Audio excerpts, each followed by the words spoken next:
As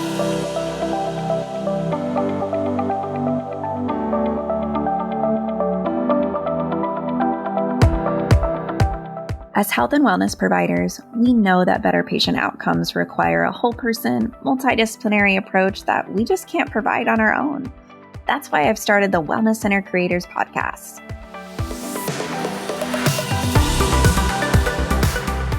I'll be bringing you interviews with experts, tips, tricks, secrets, resources, systems, and solutions so that you don't have to reinvent the wheel.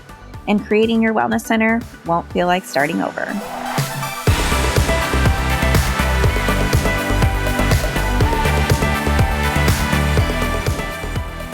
Welcome back, everyone, to the Wellness Center Creators Podcast. Before we get into today's episode, I'd like to take a moment to introduce our sponsor, Jane. Jane is an all-in-one practice management software with features like online booking, scheduling, documentation, and a PCI-compliant payment solution. The time you spend with your patients and clients is valuable, and filling out forms during their appointment can quickly take away from your time together. That's why the team at Jane has designed online intake forms that your patients can complete from the comfort of their homes. And to help them remember to fill out their forms, Jane has your back with a friendly email reminder sent 24 hours before their appointment.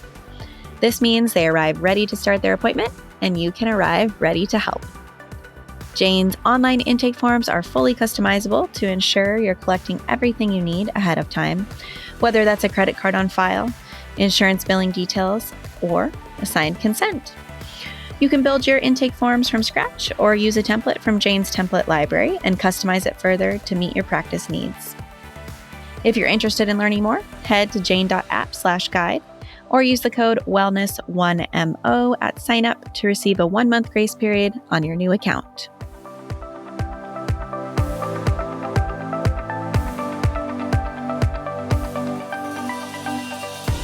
Welcome back, everyone, to the Wellness Center Creators Podcast. Today on the show, we have Candice Elliott. Candice, welcome to the show. Thanks so much for having me, Kendall. Candice, so glad to have you on the show today. Let's start by having you tell the listeners a bit about yourself and how you got to be doing what you're doing now. Yeah, so I am called a fractional Chief Human Resources Officer, but what that means is that I really help small businesses and small nonprofit organizations with HR related things.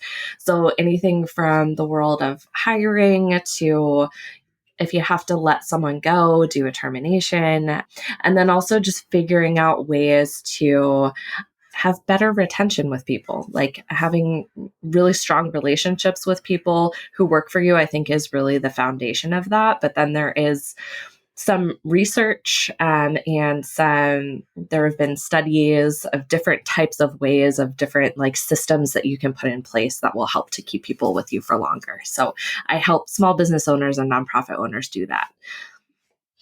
That's amazing. And it's so needed in our industry. And I'm sure every single person listening today, it has their ears perked, ready to learn about some of these resources and how they can incorporate HR and HR practices into their teams and their companies. So I'd love to know first how you became interested in this intersection between health and work. Yeah. So I actually had this really intense experience of burnout that happened. And I was working for a restaurant group at the time. I was their human resources director. We had about 150 employees. So I was doing a ton of hiring. I think I hired like 100 people a year because we had a lot of turnover because, restaurant, I'm in a college town, it's a beach town, all these things intersected.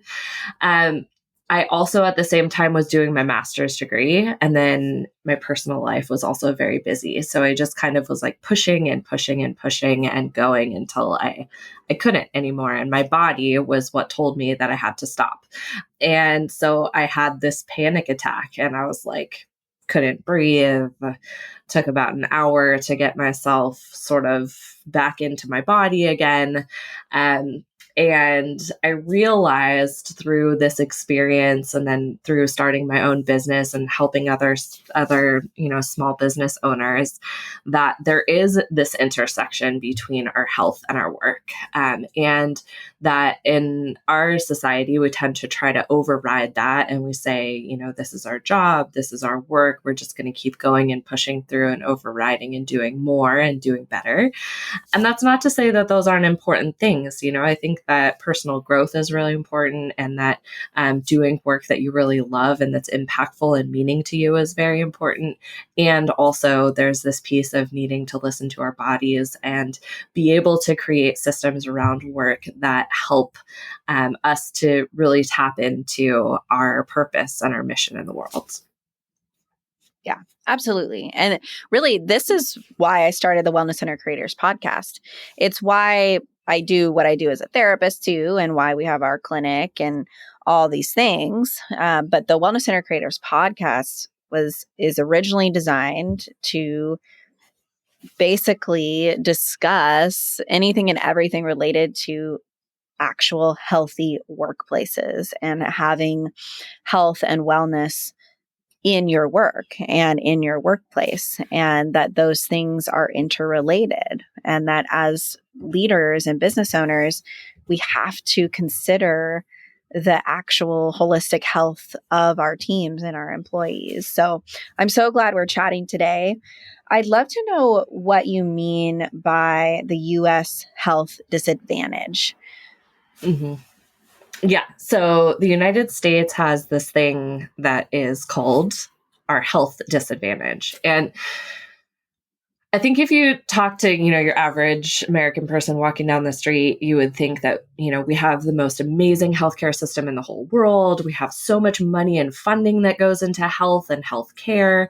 But really, when you look at the numbers, the United States has some of the worst health outcomes of other similarly situated countries. So 4 out of 10 Americans has 2 or more chronic health conditions. 6 out of 10 of us have at least one chronic health condition. So that's like high blood pressure or an autoimmune disease or, one of those kinds of things. Also, when we look at the mental health side of things, there the studies that have been done by the U.S. Chamber of Commerce say that 80% of Americans will have a mental health crisis during their work lives. I think, anecdotally, that's probably lower. I think most of us, if not all of us, will have some kind of a mental health crisis that happens during our working lives. I agree. Yeah. Because someone passes away, or we have our own physical health condition that happens, or I had very intense postpartum anxiety and depression when I had my first son, and we tend to kind of sweep these things under the rug and pretend like they're not happening, or they don't exist, or they don't have a place in the workplace. But really, the workplace, in addition to being a way for us to afford our lives, is also a place where we are our full humans. It's not like we can be one part of who we are, one place, and not the other pieces of who we are.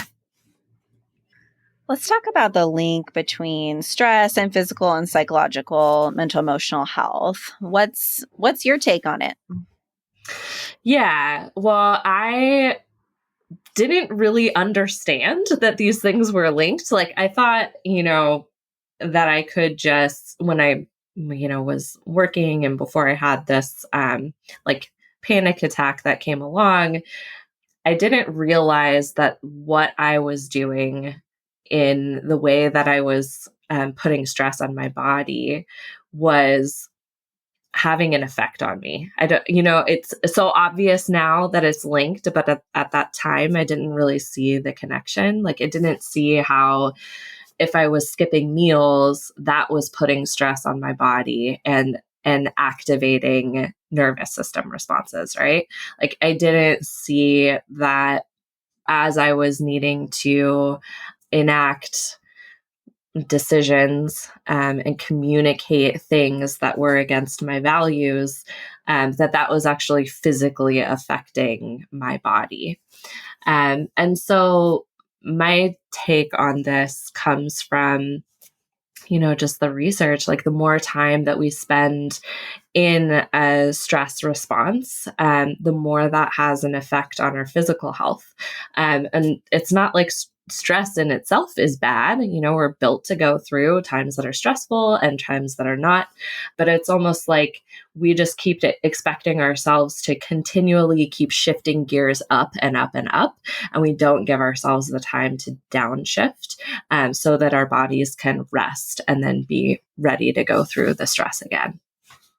Yeah, absolutely. We have to, what you're talking about is prolonged states in fight or flight, right? In a stress response, in a trauma response. And lots of people were hanging out there during the pandemic for prolonged periods of time, and still to this day. And as you were explaining, right, that we have now study after study that shows that this leads to physical health issues, mental health issues, to be in chronic states of stress. And so let's talk about how that relates to the workplace. There continues to be a stigma against mental illness in general, right?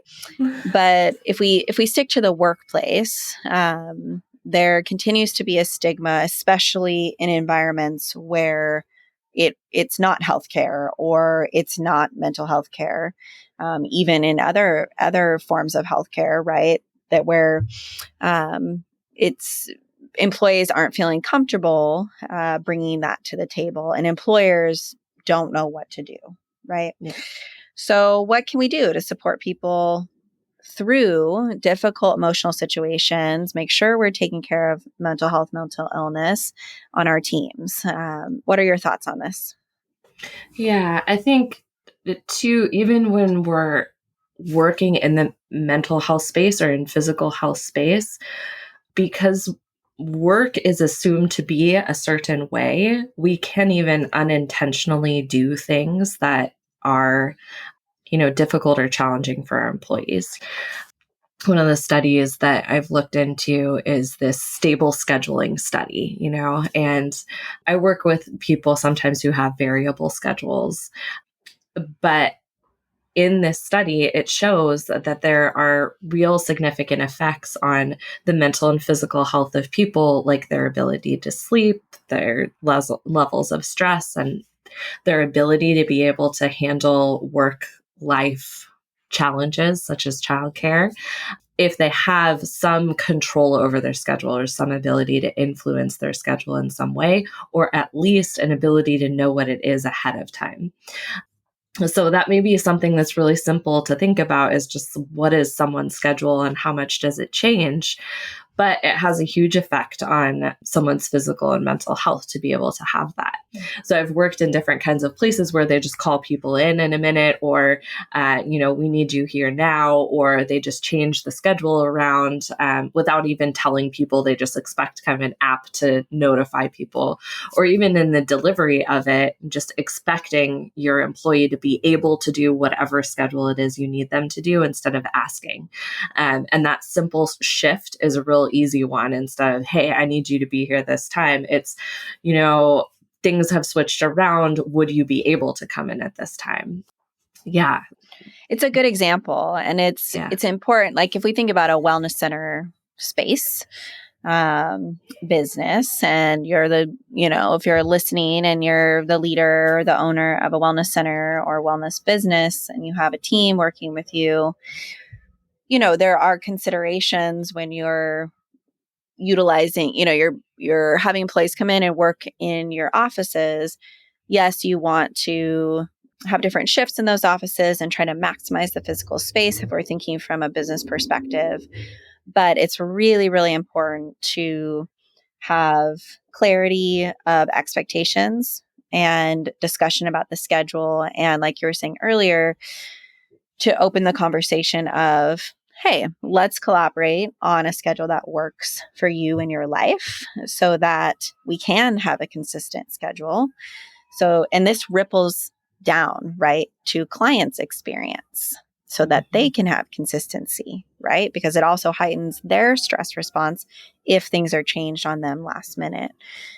So that collaborative discussion of what actually would work best for you. We're looking to, fill the shifts somewhere in here. Like, what's a good start time? What can we work on together? And with the clarity of, okay, once we decide on this, we're going to keep this for at least 3 months and see if it's working and then make a change if needed.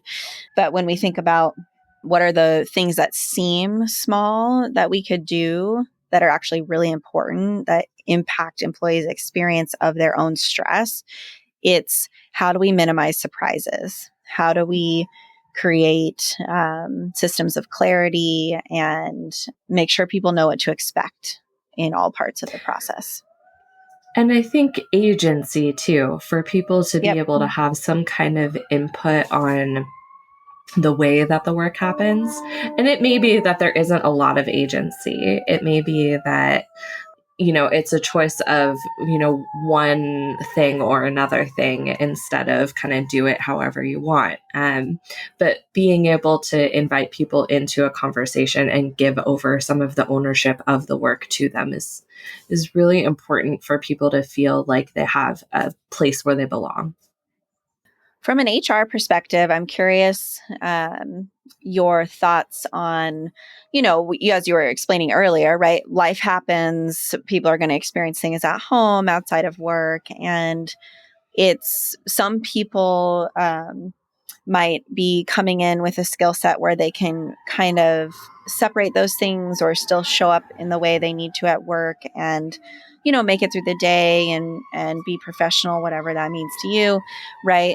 And then some people are going to show up and they're going to be overtaken by this life experience and they're going to have a hard time during the day, or they're going to have, maybe they have an emotional outburst that they wouldn't typically have. How would you counsel a business owner from an HR perspective on how to approach that situation? I think depending on what type of response is happening and how the person is behaving, there are different answers to that question. But a client came to me recently who had an employee who was kind of scaring other employees. This person had something very, very sad and difficult happen in their personal life, and it made them kind of go overboard on their expectations of others, and had a perfectionist sort of tendency that was coming out, and it was upsetting other people. It was making them like not able to work with this person anymore. And so what we did was we had a conversation with this person to make them aware of how their behavior was affecting everyone else. And in this situation, they didn't even realize that was happening. They had been, living their life and sort of gradually got into this intensity, and didn't realize what was happening. And so we just decided on a few tools that they could use when they were with everyone else. It's in that particular situation, it was pausing before you decide to speak. It was stepping back a little bit on the pressure that they were putting on others and giving people a little bit more grace in those conversations. And so I think it really does depend on what exactly is happening. Because if a person is, for example, being angry and throwing things, like that's one response. If a person is disappearing, because they're not able to show up, that's a different response. So yeah. Okay, one more question for you. What's the one thing that you would love business owners to know from an HR perspective? What's that kind of thing that you see business owners doing incorrectly often, or that piece of knowledge that you think would be so helpful for them? Yeah. I think in general, one of the useful things about HR is coming up with a strategy around what you're doing with the people who are working in your organization. I think that sometimes as small business owners, even myself, I can be very reactive. It's like there's a big project coming up, or there's, something's happening within my company. I need to deal with it fast.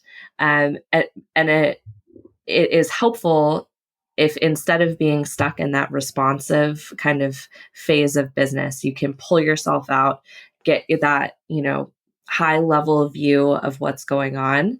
And the way this applies to HR is especially around recruitment and hiring. So I think, sometimes we just hire for the position that we think we need rather than the thing that we actually need done in our business. And giving away this course that I put together. It's called My First Hire, to listeners. And what that helps you go through is figure out, what am I doing that I really shouldn't be doing? What is my company doing that is really pushing forward our impact in the world, that's really serving our clients best? What shouldn't we be doing, and what can I give to someone else? What does it make sense for me to give to someone else? And then how to go through the hiring process with that.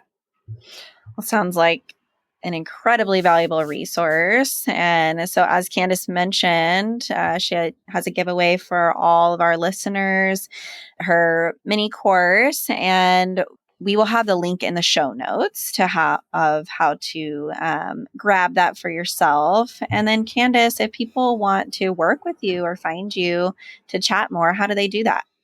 Yeah, so you can find me on Instagram and on my website, and we'll have the links to those as well. Candice, it was so lovely chatting with you today. Thanks so much for being on. Yeah, thank you so much for having me.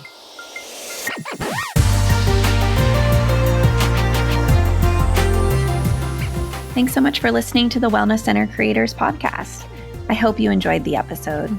Please visit our website at wellnesscentercreators.com for more show notes and additional episodes.